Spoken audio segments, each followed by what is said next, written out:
ações próprias do órgão auxiliar de controle externo. De acordo com a Constituição, artigo 71, parágrafo 1º, o Congresso Nacional, no exercício de atividade de controle, somente necessita aguardar parecer prévio do Tribunal no âmbito do processo de julgamento de contas do Presidente da República. No processo de julgamento de crimes de responsabilidade, a lei específica não prevê vinculação da Câmara dos Deputados nem do Senado à prévia manifestação da Corte de Contas. Pontua a defesa que a Presidente da República jamais teve a intenção de burlar qualquer norma, tendo atuado apenas para garantir o funcionamento da máquina pública, de acordo com as recomendações dos órgãos que assessoram, assim, mesmo que fosse constatada a ilegalidade, diz não ter havido ação dolosa, pela existência de pareceres jurídicos e técnicos revisados pela Casa Civil, que teriam amparado a edição dos decretos, atos jurídicos presumivelmente válidos. Alega ainda que o Poder Executivo parou de expedir decretos como os impugnados, tão logo o TCU emitiu o Acordo 2461 de 2015, o que afastaria o dolo da conduta denunciada. Adicionalmente, conforme a defesa, a Lei 1079 de 50 tipifica a conduta de infringir patentemente, de qualquer modo, dispositivo da lei orçamentária, do que se deduz a necessidade de existência de fato evidente e vontade manifesta. Ademais, junta demonstrativo dos Estados federados, em que supostamente se adotam práticas semelhantes em notícias de sanções.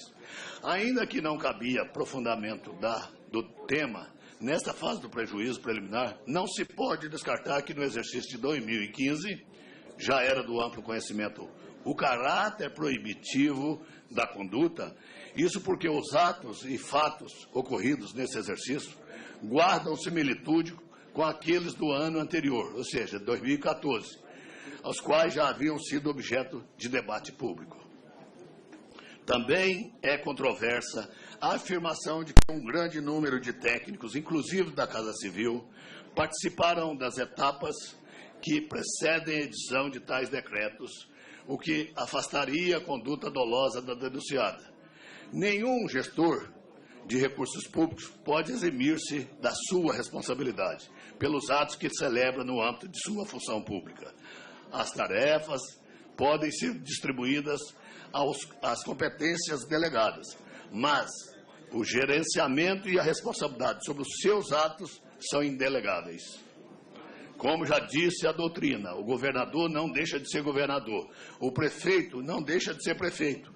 É possível resguardar-se, é recomendável prevenir, mas a responsabilidade pela gestão da coisa pública recai sobre aquele que foi eleito, afinal, a eleição não se transfere. Além disso, a alegação de que governadores e prefeitos sofreriam processo de impeachment por experimentarem realidades similares, além de não eximir a culpa, eximir de culpa, parece-nos precipitada.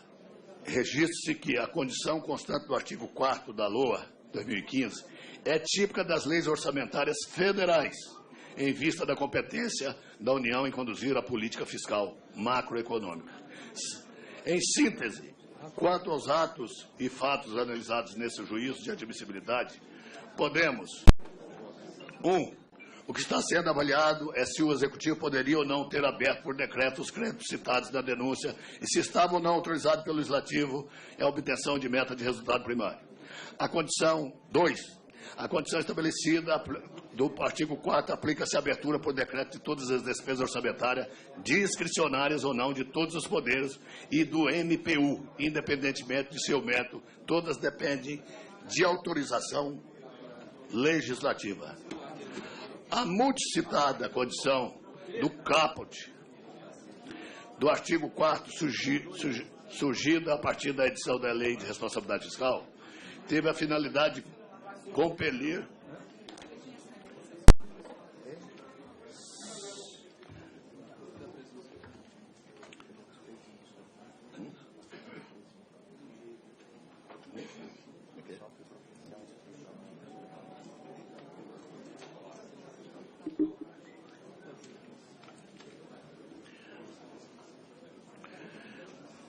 de compelir o Executivo a adotar durante a execução do orçamento os meios necessários à obtenção da meta do resultado fiscal. Quarto, a obtenção da meta de resultado é a síntese da política fiscal.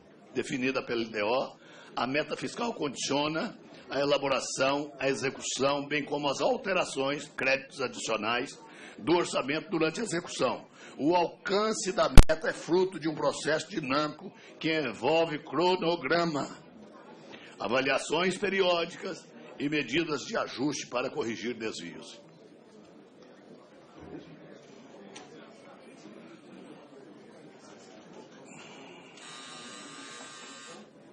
Aos nossos assessores aqui da mesa, eu quero pedir que não ajude na confusão do barulho, por favor. Eu quero só pedir desculpa, porque senão nós não vamos levar a cabo isso. E é importante ler parágrafo por parágrafo. O impedimento da abertura de créditos por decreto teria sido desencadeado a partir do fato de o Executivo, na edição do relatório da avaliação do terceiro bimestre de 2015, ter abandonado a meta fiscal, então vigente, 55,2 bilhões, passando a adotar limites globais de programação com base na meta proposta do PLN 5, 5,8 bilhões, sem aguardar a aprovação do Legislativo que permitiu o menor contingenciamento. O mero envio de projeto de lei, alterando a meta ainda que justificado, não afastaria a necessidade de aguardar sua aprovação pelo Legislativo. A interpretação de que a obtenção de meta somente é verificável no final do exercício esvazia o sentido da condição inserida no caput do artigo 4º da LOA e conflita com o controle legislativo do gasto público previsto no artigo 167 da Constituição, que exige a autorização prévia. Além disso, coloca em risco a obtenção da meta fiscal aprovada, porque gera fato consumado. Os atos e fatos relatados não afastam a hipótese de descumprimento de dispositivo do texto da lei orçamentária. O Executivo teria perdido a flexibilidade de movimentar dotações por decreto, nesse caso. Deveria valer-se do projeto de lei de crédito adicional ou medida provisória. Conclusão. Os atos praticados pela denunciada, se confirmados, representam condutas gravíssimas e conscientes de desrespeito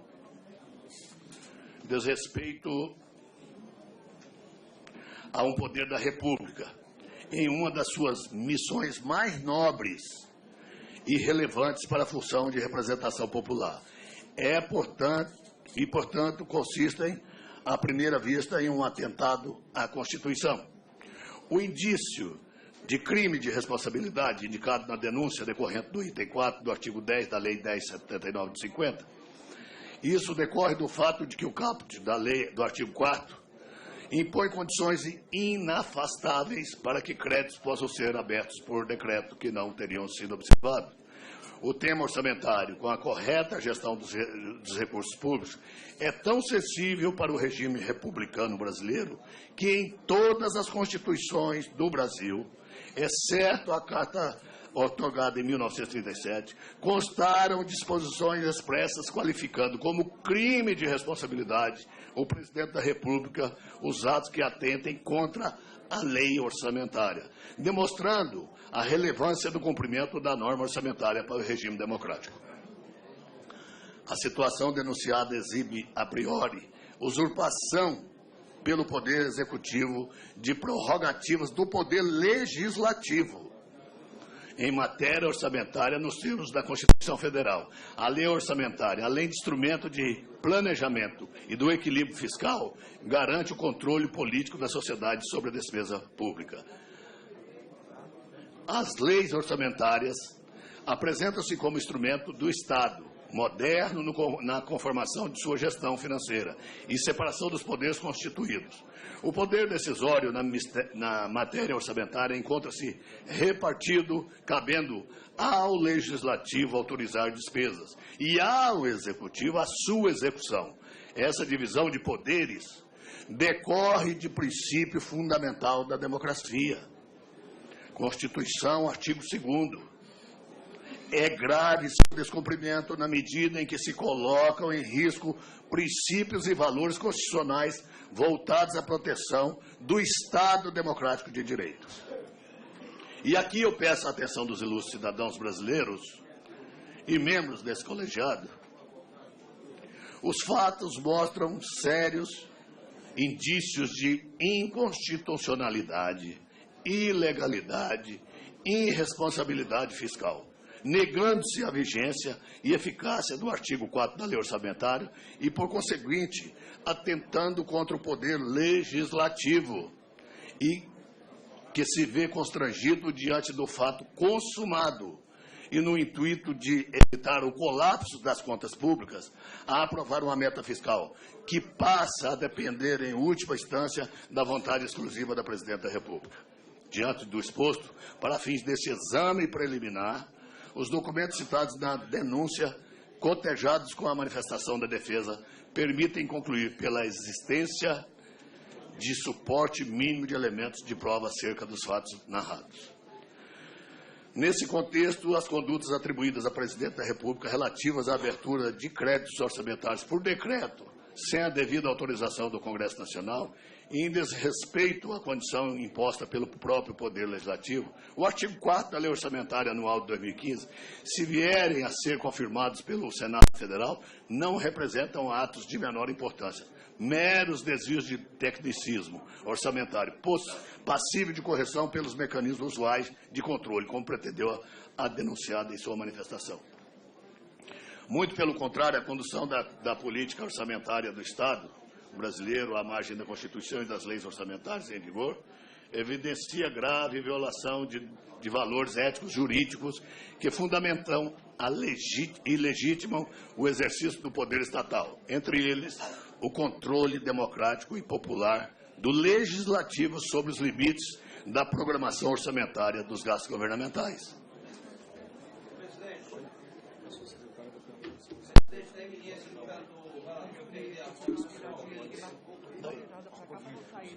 Já posso sugerir.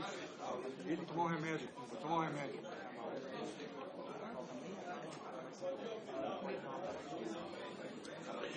Em conclusão, quanto à condução de expedir decretos que abriram créditos suplementares em descumprimento à Lei Orçamentária de 2015, considero que há indícios sérios de conduta pessoal dolosa da Presidente da República que atentam contra a Constituição Federal, mais precisamente contra os princípios da separação dos poderes, ou de poderes, do controle parlamentar das finanças públicas e do respeito às leis orçamentárias que encontram tipificação estrita na Lei número 1079 de 1950, no item 4 do artigo 10 e do item 2 do artigo 11, o que, ao menos nesse juízo preliminar, revela gravidade suficiente e apta para autorizar o processo de impeachment. Posso suspender esse caso? Deixa eu descansar e a gente volta. Não, ainda não. Não?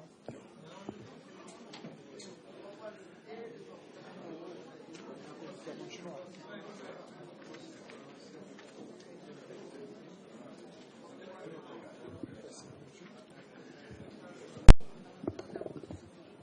Bom, 5 minutinhos de suspensão. O deputado Jovair vai ao toalete, vai recuperar um pouco o fôlego dessa leitura aí bastante extensa. Suspenso. Mas ele prefere. Eu perguntei se